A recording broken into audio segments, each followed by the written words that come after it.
वाराणसी महादेव की नगरी और अब जनता की आवाज का मंच। मुख्यमंत्री योगी आदित्यनाथ का जनता दरबार एक ऐसा कदम जो पूर्वांचल की सियासत में नई इबारत लिख रहा है।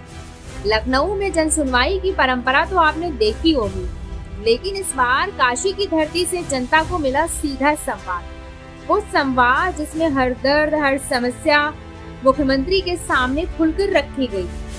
शनिवार की सुबह वाराणसी सर्किट हाउस, मुख्यमंत्री योगी आदित्यनाथ ने अपने 2 दिवसीय दौरे के दूसरे दिन जनता दर्शन का आयोजन किया। ठीक सुबह 8 बजे शुरू हुआ ये दरबार, जहां आम लोग, किसान, मजदूर, महिलाएं सब अपनी फरियाद लेकर पहुंचे। कुल 101 लोगों ने अपनी समस्याएं रखी। किसी के परिवार में बीमारी तो किसी की जमीन विवाद में फंसी, कहीं नौकरी का मसला तो कहीं स्थानीय विकास की मांग। मुख्यमंत्री ने हर मुद्दे को सुना पूरे धैर्य के साथ और अधिकारियों को दिया त्वरित निस्तारण के निर्देश। समय भले ही कम रहा हो, लेकिन जनता का उत्साह कम नहीं हुआ। करीब 150 से अधिक लोग ऐसे भी थे जो सीधे मुख्यमंत्री से नहीं मिल पाए, की अर्जी भी अधिकारियों ने सीएम तक पहुंचाने का भरोसा दिलाया।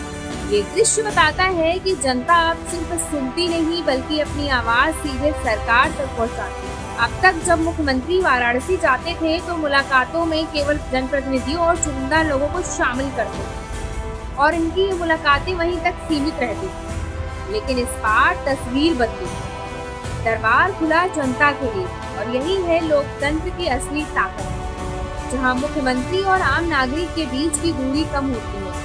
लखनऊ की तरह अब पूर्वांचल भी देख रहा है वो नजारा, जहां मुख्यमंत्री सुन रहे हैं आम आदमी की आवाज। जनता दर्शन के बाद मुख्यमंत्री पहुंचे गाजीपुर। यहाँ उन्होंने बाढ़ प्रभावित इलाकों का हवाई सर्वेक्षण किया। खेतों में डूबे गांव, बेघर होते परिवार, नावों में सफर करती जिंदगी, मुख्यमंत्री ने सब देखा अपनी आंखों से और कहा बाढ़ पीड़ितों की मदद के लिए हर जरूरी कदम उठाए जाएंगे। राहत कार्य तेज करने और प्रभावित परिवारों को हर संभव सहायता देने का निर्देश दिया। इसके बाद मुख्यमंत्री वापस लखनऊ लौट आए। वाराणसी में हुआ ये जनता दरबार सिर्फ एक कार्यक्रम नहीं, बल्कि एक संदेश है। संदेश कि सरकार अब जनता के दरवाजे तक पहुंचना चाहती है। संदेश ये कि पूर्वांचल की समस्याएं अब सीधे मुख्यमंत्री की प्राथमिकता में हैं। और संदेश ये भी कि लोकतंत्र की जड़ें अब और मजबूत हो रही हैं, जब जनता और सरकार के बीच संवाद हो रहा है। काशी का जनता दरबार भरोसे और उम्मीद का संगम, जहां जनता ने बोला और मुख्यमंत्री ने सुना। पूर्वांचल की इस नई पहल ने दिखा दिया लोकतंत्र तभी संपूर्ण है जब सरकार जनता के सबसे करीब हो।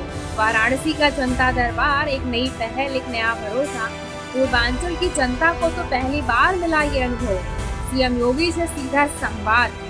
अब सबकी नजरें इस बात पर टिकी है कि इन समस्याओं का समाधान कितनी तेजी और कितनी गंभीरता के साथ होता है। फिलहाल इतना तय है, इस जनता दरबार ने पूर्वांचल की राजनीति में उम्मीद की नई रोशनी जला दी।